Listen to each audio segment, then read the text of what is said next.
and the Russians, they got their ass kicked too. America's been there many years, and I ask myself why we don't learn from history where empires go to die.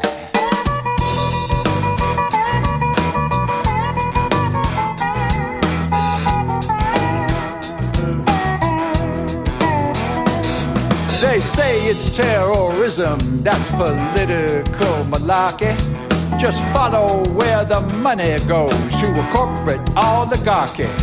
The food crops they once grew with a plow and a hoe been turned into opium poppies, growing row on row.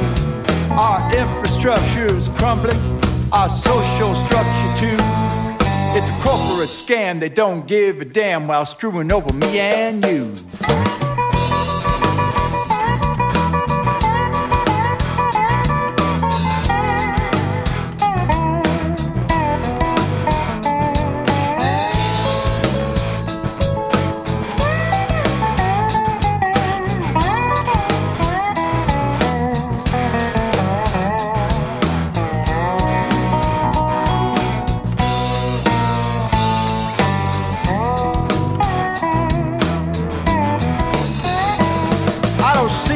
Public outrage, I don't hear no public cry about sending young men and women where empires go to die.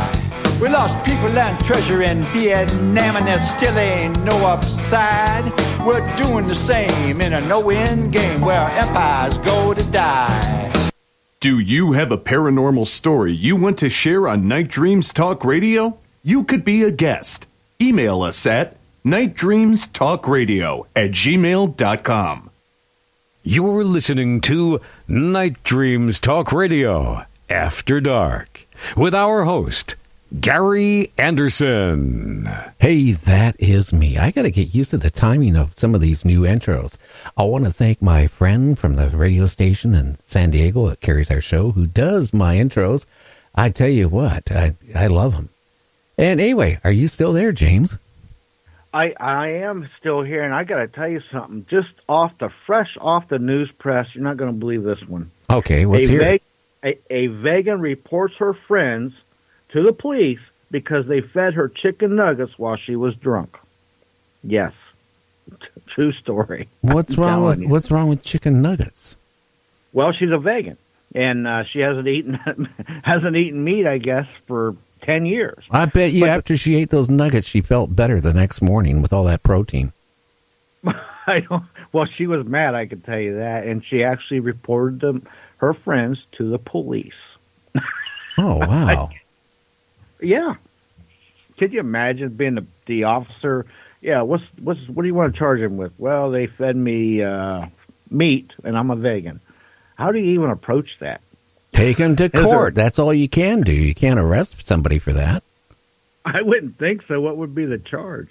I don't know. And how do you know, even if you're a vegan, if you go someplace and you get food, how do you know? Because even if they prepare the food and it's, has no meat on it, maybe they prepared the food next to meat, which had meat juice on it. Think about that, people. Or you could really mess with their heads and give them one of them plant burgers from that one place. Don't mention the name, but I've had one of those. You know what? It still doesn't taste like beef. Well, what kind of freaks me out? They say it's made from plants. They don't give you a specific plant. It's just like, well, we just got a bunch of weeds and grind it up and make some Soylent Green burgers for you. Freaks me out. A couple of years ago, I put my wife on a budget, right? So she goes to the supermarket and she sees a big box of burger patties, right? Now, next to it, okay, there was actual beef patties. And then there was ones that were made with soy and all that stuff. She didn't look at it. She just grabbed it. Oh, this is a good price. You get 24 meat patties, right? So we had our relatives over, our kids over for dinner and their kids and, and they're barbecuing it. And I was the first one to get served. And I took a bite of this hamburger and I'm going, oh my God, I won't say the word, but it was absolutely disgusting. And it tasted like I was eating mush. It had no meat flavor at all. It kind of looked like, a burger, I mean, it could pass as a burger. So I sit there and I didn't want to hurt my wife's feeling or my son who was doing the barbecuing. But everybody, like one of the kids got his burger and he started crying and they said, eat your burger. There's nothing wrong with it. And finally I spoke up. I said, something's wrong with the meat. It's bad. So they go look at the box and it was soy. Oh. It was not even any meat, it was soy, whatever, I mean, I don't know. Well, okay, if you don't eat meat, why do you have to have it look like meat? That's my question exactly. Why are you tricking yourself that you're eating meat when you're against meat to begin with? It's not a substitute. I have did some research on this stuff. That kind of stuff is actually, there's stuff in it that's worse for you than eating meat.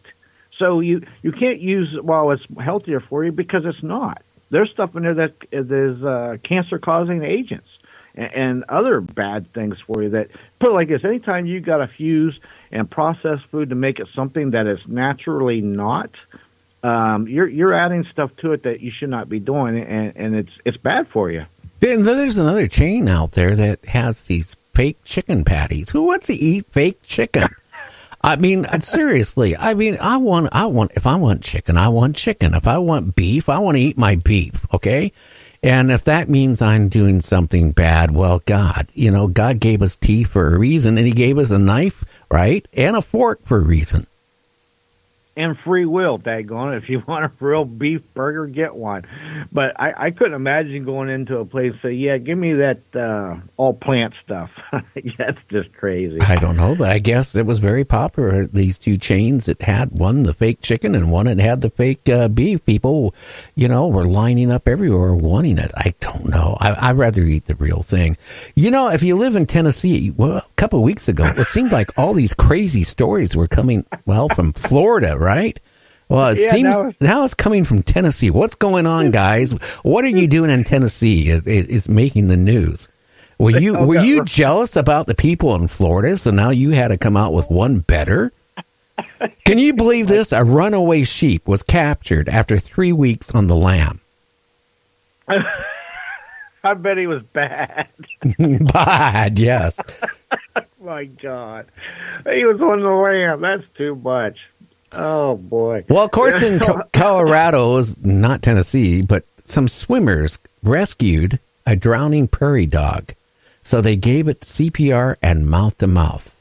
And when it came to, and when it was revived, it bit one of the swimmers on the nose and wouldn't let go. Oh, my God. Talk about biting the hand that feeds you. Geez. Bring the dog back to life and it bites you. But he's probably scared, didn't know better, I don't know. Maybe if you woke up and somebody was blowing in your nose and mouth, you might be a little freaked too, I guess. Well, in Colorado again, a psychiatrist, and his son put their expertise together.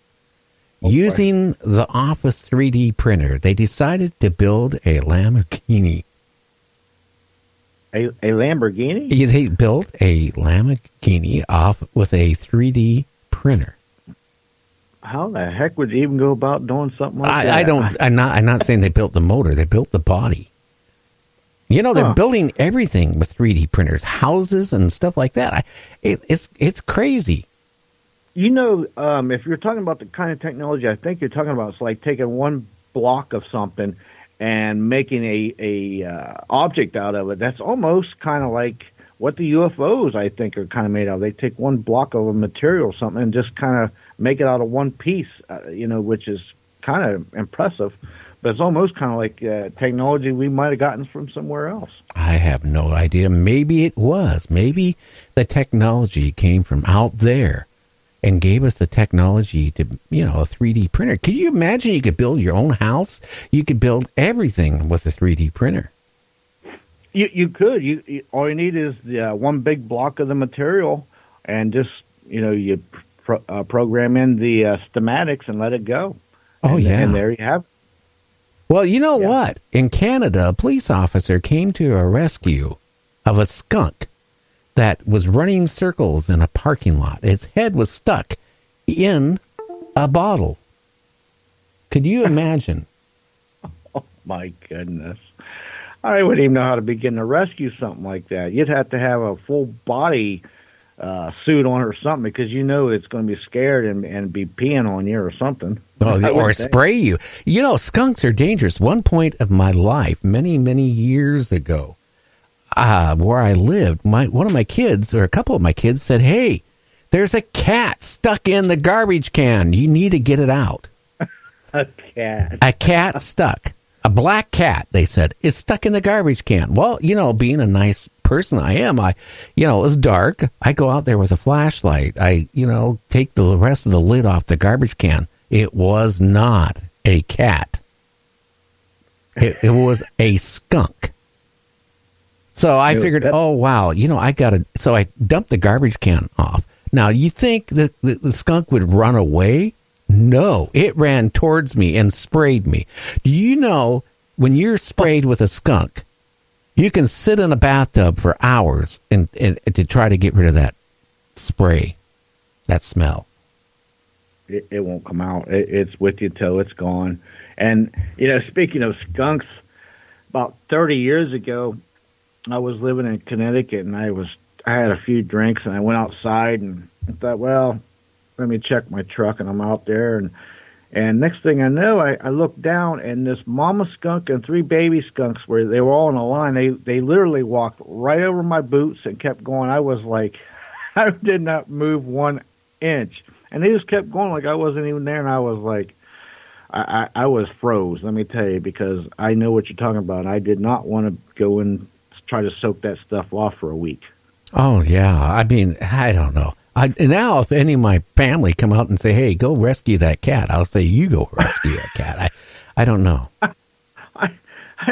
I'll tell you, animals can be vicious. I was golfing about 10 years ago, and I was on a golf cart, and when this big old groundhog come running out, and I run over him, I didn't mean to, and I got out to check on him, and he got up and started like growling at me, like his teeth were like, I was like, what the heck? I got back in the cart and left. He started chasing after me. It was scary. Well, when I was young, we went camping, me and a bunch of my friends. We were naive. We were probably like about 14 years old. My parents took us to the campground and left us there for the weekend. And we had a lot of food, but we didn't bother. We left a lot of it sitting on the picnic table. We didn't think anything about it. In the middle of the night, we started hearing these, type noises, and it scared us. So one of the guys, stuck his head out of the tent, and he goes, "Oh my God, there's a whole bunch of raccoons, and they're eating all our food." Now, that's the only food we had, for the weekend, and we weren't near any stores. We made the dumb thing. We went out there to try to chase them away. And James, I'll tell you what, that was probably about 1 o'clock in the morning. We sat in the car after the raccoons decided to go after us because they wanted that food. We sat in that car for hours watching them eat everything. And we weren't talking about 1 or 2 of these raccoons. There was like a dozen or more. And they were all aggressive as you know what. Yeah, you got to be careful because they're known to carry rabies. And I had almost the same scenario a long time ago out at the lake camping and fishing, and instead of raccoons, it was opossums. And I got to tell you, possums are vicious, man. You ever see the teeth in possums? Man, they will try to bite you, and they'll hiss at you like a little demon child or something. They're scary as heck. And you get 3 or 4 of them, they get a little bit more braver, And yeah, we had a little standoff one time with a bunch of possums had us trapped. Basically, it was crazy. Now, we have possums here at the compound. And you know what? They'll come up on the porch, and I remember even hand feeding them, and I never had a problem with them. But, it was like 1 at a time or 2. But, I mean, maybe they were used to us because, they live in the trees and stuff right, by our house. Yeah, but I don't know what was up with these ones. They were more of the deep woods possums, and then you get 2 or 3 of them together, and they get a little more braver. I never seen them. Boy, they were vicious. Their teeth were just they were ready to bite. They were going to fight to the death for that food. It was basically the same scenario you were talking about. Well, they like food. Well, again, in Britain, the police in Britain had to close down one of the busiest highways in the UK for 3 hours while they were trying to catch a escaped pig, which tied up the traffic for hours, and it kept running away from them. And they can you imagine just One pig tying up a major freeway for 3 hours.